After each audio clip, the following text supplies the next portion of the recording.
I mean, we want to warn. We're not going to just sit here and take it anymore. This is about standing up. Nick in Florida, you're on the air, sir. Go ahead. Hey, Alex, how you doing? Good, buddy. Yeah, I just wanted to say I'm really worried this fall about my son. He's 7, and I just dread picking him up from school. You know, and he tells me he got stuck with a shot or something, or that nasal injection, flu mist that they have. Oh man, that's the one. Those aerosolized ones. Do not let them have that.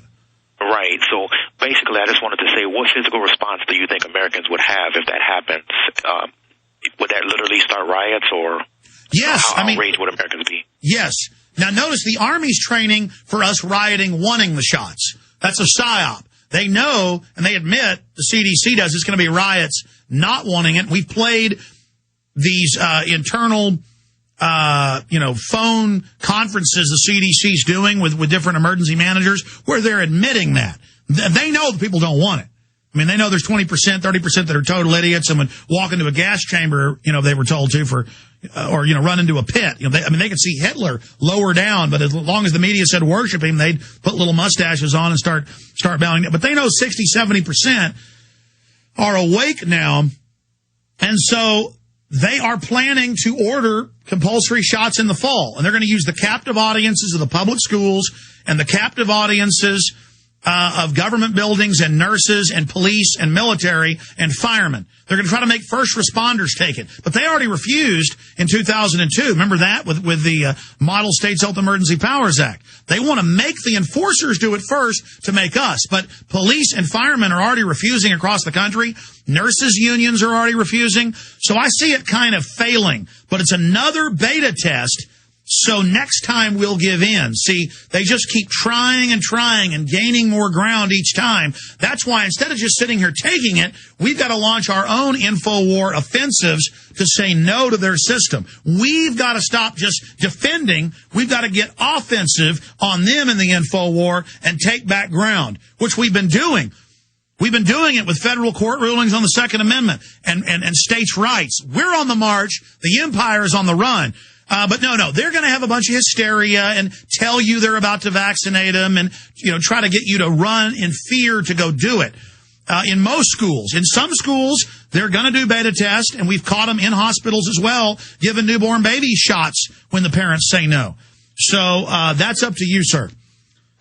Oh, okay, but do they have a legal right to just sneak and do it? No. And you need to send a letter to the school nurse and the principal or go in nicely and say, hey, look, I'm sure you've heard, here's AP, here's, the German news, the British news about brain damage. This shot brain damaging and killing people. I just wanted to educate you first. By the way, appreciate what you did with the school, blah, blah, blah. Be a politician about it. But then say, by the way, here's a letter. Put this in the file. My son is not to be vaccinated or given any other medical care, without my consent. You understand? And that's already law. See, they're trying to set the precedent to ignore the law now. They're trying to create new precedent just to do whatever they want. Just like the eugenicist 90 years ago just started grabbing kids off the street and sterilizing them. They didn't have a law. They just created new fake courts and did it. And people then got mad in the 40s and said no, so they had to back off and just start doing it by other covert means, like the White House science czar says, by putting it in vaccines in the water. You understand? Yeah, I got it. Thanks, Alex. God bless you. God bless you. Yeah, with this government's history of giving black men syphilis through the shots and Tuskegee and radiating the Native Americans and radiating the troops and testing chemical weapons on our troops and all the things they've done, all the testing, all the foster children being radiated, to death.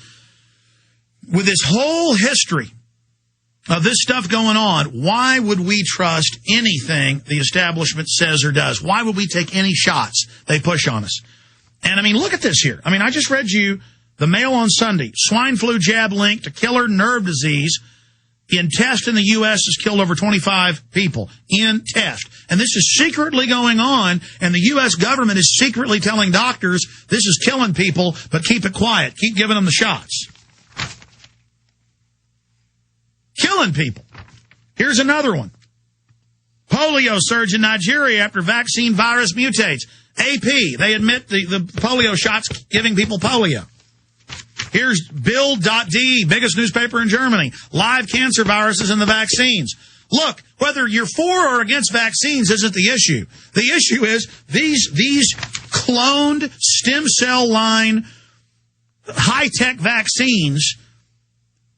It used to take 6 to 9 months to make a vaccine the old-fashioned way. Now they do it by cloning the virus. And then the stuff they breed it up in, the dead fetal tissue, the dead monkeys, the dead dogs, the dead humans, has got all these other viruses and RNA and DNA, and it gets all mixed in and is very, very serious. We're going to go to break and come back with our guest. We're very, very excited to have him on with us, joining us very early in the morning from the land down under. And we're going to get into a host of important issues dealing with global man-made climate change. If you believe in that, I've got a bridge I want to sell you on the moon. Global warming is the new religion of first world urban elites is the Vancouver Sun headline. That's a quote from our guest that's coming up after the break. Geologist Ian Plimer takes a contrary view, arguing that man-made climate change is a con trick perpetrated by environmentalists. But see, that's a con trick right there. It's not a contrarian view. 37,000 scientists a few months ago sent testimony to the Congress saying that man-made global warming is a fraud, that it's almost all sun-driven, and also ions from space form the nuclei for clouds, so just space radiation, and that the moons of Saturn and Jupiter were melting, now have refrozen, that the polar ice caps of Mars were getting smaller, now we're getting bigger again. It's the sun. But see, they call that contrary. Direct to you and in your face. You're listening to the Alex Jones Broadcasting Network. All right, we're back live. Take a few phone calls for those that are holding Steve, Bill, Ryan, and others right at the end of this hour. But for most of this hour, we're joined by Ian Rutherford Plimer. He is an Australian geologist and an academic. He is a critic of the fact that they're claiming that global warming is man-made. And he has a book that's a bestseller on the issue, Heaven and Earth, Global Warming, The Missing Science. He is critical of the greenhouse gas politics and argues that extreme environmental changes are inevitable. Well, that's what the geological record shows. And so he joins us now from Australia very early in the morning. What, 5:30 in the morning, 5:20 in the morning? It's now 5 minutes to 8 in inland Australia in the desert, where it's beautifully warm, not a cloud in the sky. We've just survived a massive dust storm. Okay, good. Because, the guys told me if I had you on the weekday show, it'd be 5 in the morning. That's why we're having you on Sunday, so it could be 8 in the morning. Well, Doctor, it's great to have you here with us. Break it down, the new religion. The media tries to make fun of you for that, but in the Biological Diversity Assessment 96, in their own statements, they say this is a Gaia religion, don't they? Well, very much so. And if we look back in the past, we've had massive climate changes. They have been extremely rapid. They've been driven by processes other than carbon dioxide. So if you want to ignore all of that and say, oh, no, just because we're living on Earth now, it's due to we humans, then you're really taking a religious view because you're ignoring all of the contrary evidence. There's a lot of skeptics out there. If you were on, say, national television in the U.S. and had 5 minutes to boil it down, just the basics for people, what would you say to them? I would say look into the past. Look into what's happened in your life. And in this century, for the last 80 years, we've had cooling, yet carbon dioxide has been going up. If we look back 2,000 years, we can see it was very warm in Roman times and very warm in medieval times. It was about 5 degrees warmer. Sea level didn't rise. People didn't die. In fact, we had a thriving population. And the cold periods of the Dark Ages and the Little Ice Age are when we had massive depopulation, where people died like flies.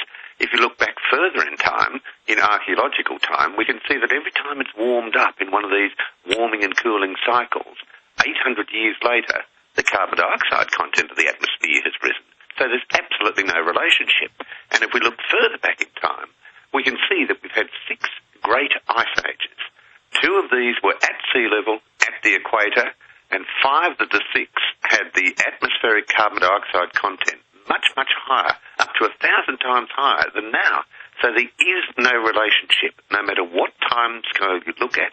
Carbon dioxide is a two-bit player, it's a follower, but it doesn't drive climate change. Doctor, from your research, have you found, because this is what I found, that the establishment knows carbon dioxide is part of the carbon cycle? We have sunlight, we have water, we have carbon dioxide, we have oxygen. You got to have that or there's no life on this planet. Well, exactly that they cynically chose carbon dioxide as a way to tax and regulate all human activity. Well, yes, very much so. It's a tax on thin air.